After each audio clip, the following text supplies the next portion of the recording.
Hello students. आज इस paper में मैं आप लोगों को तीसरा कवक पढ़ाऊंगी। इसका नाम है एस्परजिलस। एस्परजिलस का दूसरा नाम यूरोशियम भी है। एक ही कवक के दो नाम हैं, एस्परजिलस। कॉमनली तो इसको एस्परजिलस कहते हैं, लेकिन कभी कभी एग्ज़ाम में एस्परजिलस की जगह यूरोशियम लिखा हुआ भी आ जाता है।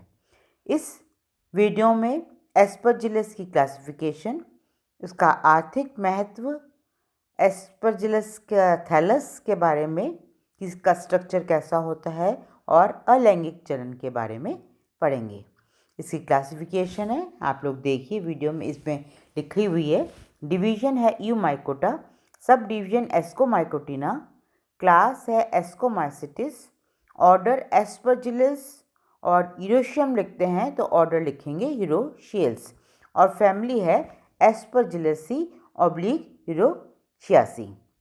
जहाँ तक इसके आर्थिक महत्व के बारे में बात करते हैं, एस्परजिलस एक सेप्रोफाइटिक कवक है, यानी मृतोपजीवी कवक है। इसकी जो कॉमन जातियाँ देखने को मिलती हैं वे हैं aspergillus niger, aspergillus glaucus, aspergillus repens, aspergillus flavus और एस्परजिलस फ्यूमिगेटस। और भी बहुत सी जातियां हैं, बट कॉमन जातियों के मैंने इधर नाम लिखे हैं। और सबसे कॉमन तो इसमें एस्परजिलस नाइगर है, जिसे लैब में भी आराम से हम कल्चर कर सकते हैं।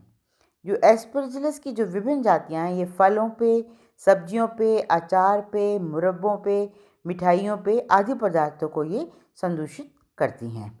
ये कपड़े को, लकड़ी को, कागज, वस्त्र पे भी ये नष्ट करती हैं। इसकी विभिन्न जातियाँ, आप लोगों ने देखा होगा बारिश में जैसे कितनी बार आपकी कॉपी भीग जाती है और वो बंद रह जाती है, तो 3-4 दिन बाद उसको खोलोगे कॉपी को, तो आपको ग्रेइश ब्लूइश कलर का या ग्रीनिश कलर का, ब्लैकिश कलर के उस पर धब्बे नज़र आएंगे। ये एक्चुअली इसमें कवक एस्परजिलस है, साथ में उसके राइजोपस और म्यूकर भी पाए जाते हैं।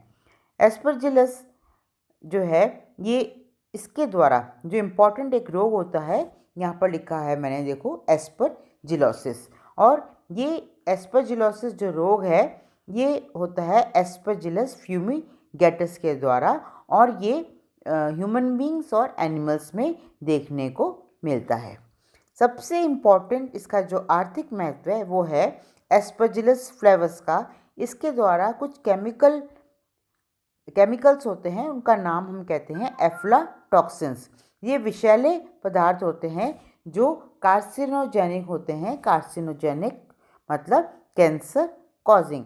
तो कितनी बार ये क्वेश्चन आ जाता है कि एफ्लाटॉक्सिन्स क्या होता है, या कौन सा कवक के द्वारा एफ्लाटॉक्सिन्स, कौन से कवक ऐसे हैं जो एफ्लाटॉक्सिन्स का निर्माण करते हैं, तो उसमें आएगा एस्परजिलस फ्लेवस। इसको आप अच्छी तरह से ध्यान में रखिएगा। अब इसके महत्व के बारे में पढ़ते हैं कि इससे हमें क्या फ़ायदा है। सबसे पहले इंडस्ट्रीज़ में, उद्योगों में इसमें क्या होता है, विभिन्न जातियों में इनमें किण्वन यानी फर्मेंटेशन क्रिया द्वारा बहुत तरह तरह के अल्कोहल, साइट्रिक अम्ल, गंधक यौगिक, प्रोटीन्स, विटामिन्स, जो वसा हैं, विभिन्न जातियों से हमें मिलते हैं, प्राप्त होते हैं। दूसरा, एंटीबायोटिक्स यानी प्रतिजैविक, जो विभिन्न एंटीबायोटिक्स जो हैं इनसे प्राप्त होते हैं, एस्परजिलस फ्लेवस से और एस्परजिलस नाइगर से। तो मतलब एस्परजिलस का जहाँ तक आर्थिक महत्व के बारे में बात करेंगे, इसके पॉजिटिव और नेगेटिव पॉइंट्स दोनों हैं, यानी लाभ और हानियाँ दोनों हैं। अब हम पढ़ते हैं इसकी संरचना, यानी माइसीलियम या कवक जाल का देखने में कैसा होता है। कवक जाल बच्चों जनरली रंगहीन, हल्के पीले, पतले और बिल्कुल पतला सा और बहुत ज़्यादा शाखित होता है। आप इस डायग्राम को देखिए। अब ये एस्परजिलस का कवक जाल है। एस्परजिलस का कवक जाल आपको देखो, ये बहुत ज़्यादा शाखित है, पटयुक्त है। आपको देखो पट नज़र आ रहे हैं, और माइसीलियम जो है बिल्कुल मैट की तरह बिछा हुआ रहता है।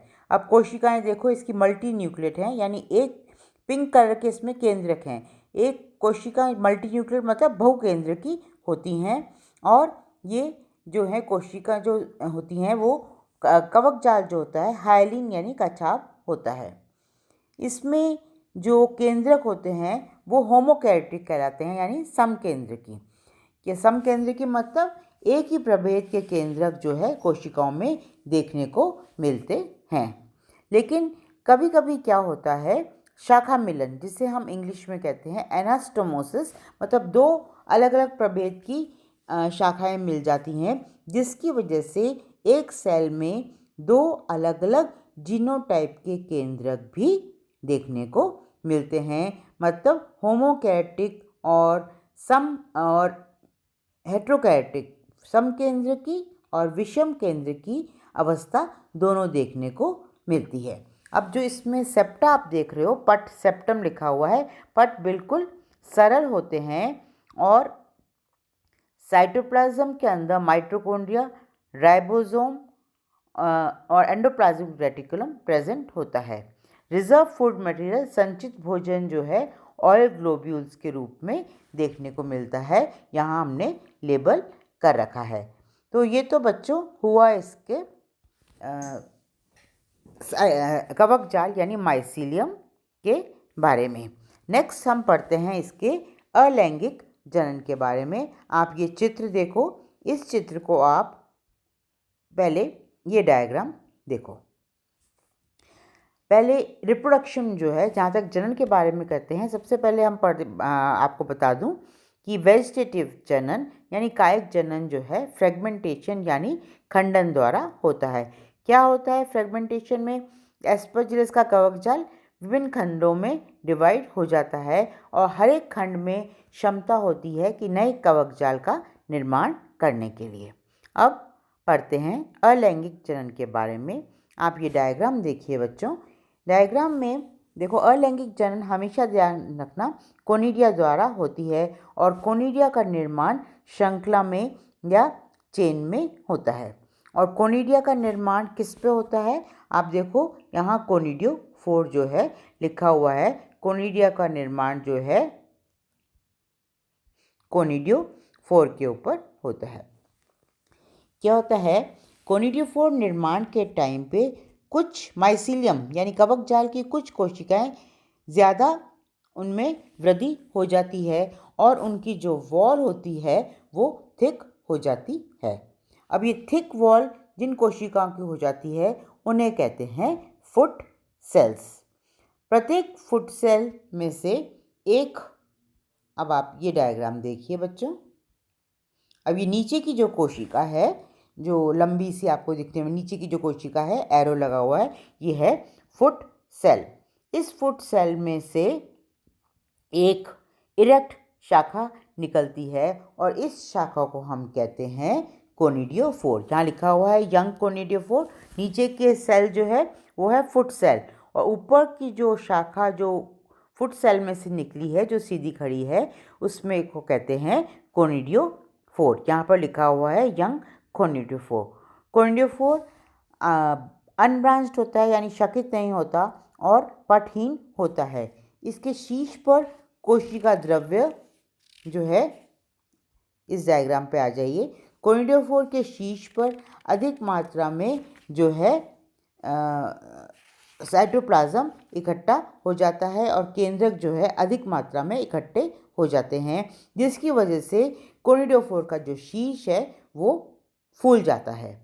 और ये जो फूला हुआ शीर्ष है ये गोलाकार हो जाता है। इस डायग्राम में आप देखिए कि ये फूला हुआ शीर्ष जो है गोलाकार हो जाता है और इस फूले हुए शीर्ष को हम कहते हैं वेसिकल। आप देखियो यहाँ पर लिखा हुआ है बीच में वेसिकल। तो कोनिडियोफोर पहले सबसे नीचे होगा फुट सेल, फुट सेल के ऊपर कोनिडियोफोर, कोनिडियोफोर का शीर्ष फूल जाएगा, गोल हो जाएगा और ये फूला हुआ शीर्ष जो है वो कहलाएगा वेसिकल। इस फूले हुए शीर्ष यानी वेसिकल के ऊपर अंगुली नुमा या बॉटल शेप्ड, आप देखिए बच्चों, ये वेसिकल के बाहर एक बहुत सारे बॉटल शेप संरचनाओं का निर्माण होता है और ये बॉटल शेप संरचनाएं कहलाती हैं स्टैग्माटा। हिंदी में इन्हें कहते हैं ट्रायंगल। स्टूडेंट्स, यहाँ पर हमने लिखा है प्राइमरी स्टैग्माटा क्योंकि केवल पूरे उस पे बहुत सारे स्टिग्माटा का निर्माण हुआ है। कितनी बार स्टिग्माटा का निर्माण के ऊपर एक स्टिग्माटा, फिर सेकेंडरी स्टिग्माटा, उसके ऊपर टर्शरी स्टिग्माटा, यानी स्टिग्माटा के ऊपर स्टिग्माटा का निर्माण होता है, उसे हम कहते हैं अकॉर्डिंगली प्राइमरी स्टिग्माटा, सेकेंडरी स्टिग्माटा या टर्शरी स्टिग्माटा। यहाँ पर केवल प्राइमरी स्टिग्माटा का निर्माण हुआ है। तो ये तो हुआ वेसिकल के ऊपर स्टिग्माटा यानी प्रांगुल का निर्माण हुआ है। हर एक स्टिग्माटा के ऊपर कोनिडिया का निर्माण होता है और कोनिडिया का निर्माण जो है कम से कम 10 से 12 श्रृंखला में होता है और बेसिपिटल मैनर में होता है। बेसिपिटल मैनर मतलब जो शिशु कोनिडिया है वो स्टिग्माटा की तरफ रहेगा और जो परिपक्व कोनिडिया है वो ऊपर की तरफ रहेगा। कोनिडिया फॉर्मेशन के टाइम पे क्या होता है, स्टिग्माटा का जो केंद्रक है वो समसूत्री विभाजन द्वारा डिवाइड करता है। एक केंद्रक स्टिग्माटा के शीर्ष पर पहुंच जाता है और ये जो स्टिग्माटा होता है ये पट द्वारा अलग हो जाता है और ऊपर का जो शीर्ष जो अलग हो जाता है स्टिग्माटा से वो एक कोशिका वाला सेल का निर्माण करता है। उसके ऊपर वो जो कोशिका है जो नया निर्माण हुई है स्टिग्माटा के द्वारा, उसके आसपास जो है वॉल सिक्रीट हो जाती है और इस तरह से लगातार स्टिग्माटा के ऊपर 10 से 12 समसूत्री विभाजन द्वारा कोनिडिया का निर्माण होता है। अब ये जो कोनिडिया हैं, अब आप इस डायग्राम को देखिए कि यहाँ पर आपको कंप्लीट डायग्राम दिखाया है। अब आप कोनिडिया का स्ट्रक्चर देखिए। कोनिडिया जो है यूनिन्यूक्लिएट यानी इसमें एक केंद्रक होता है। काले रंग के, भूरे रंग के, हरे या पीले रंग के होते हैं। इनकी जो वॉल होती है वो काफ़ी मोटी होती है। बाहर की वॉल जो है स्पाइनी यानी कांटेनुमा होती है जिसे हम एपिस्पोर कहते हैं और अंदर की वॉल को हम एंडोस्पोर कहते हैं। परिपक्व कोनिडिया का जो है ये जो डिस्पर्सल होता है, इनका प्रकीर्णन होता है वो हवा द्वारा होता है और ये जब सुटेबल अधोस्तर इनको मिलता है या सबस्ट्रेटम मिलता है, कोनिडिया जो है अंकुरित होते हैं। इनका बाहर का जो एपिस्पोर है वो फट जाता है और अंदर से जर्म नलिका निकलती है, जर्म ट्यूब निकलती है। यहाँ पर दिखा है जर्मिनेटिंग कोनिडियम और जब इसको प्रॉपर अधोस्तर मिलता है ये अंकुरित होके नए कवक जाल का निर्माण करते हैं। यहाँ देखिए पूरी लाइफ साइकिल आपको दिखाई गई है। फर्स्ट आपको दिखाया गया है इसमें माइसीलियम, माइसीलियम के बाद आपको दिखाया है कैसे कोनिडियोफोर का निर्माण हुआ है और कैसे कोनिडियोफोर का निर्माण के ऊपर यहाँ आपको वेसिकल दिखाई दी है और वेसिकल जो है निर्माण होकर कैसे कोनिडिया का निर्माण हुआ है और यहाँ पर अंकुरण आपको दिखाई दिखाया गया है। ये पूरा अलैंगिक जनन हुआ एस्परजिलस का। तो यहाँ हमने कंप्लीट किया क्लासिफिकेशन, इसका आर्थिक महत्व, इसके अलैंगिक जनन के बारे में और एस्परजिलस की संरचना के बारे में। इसके नेक्स्ट वीडियो में हम लैंगिक जनन के बारे में पढ़ेंगे। Thank you.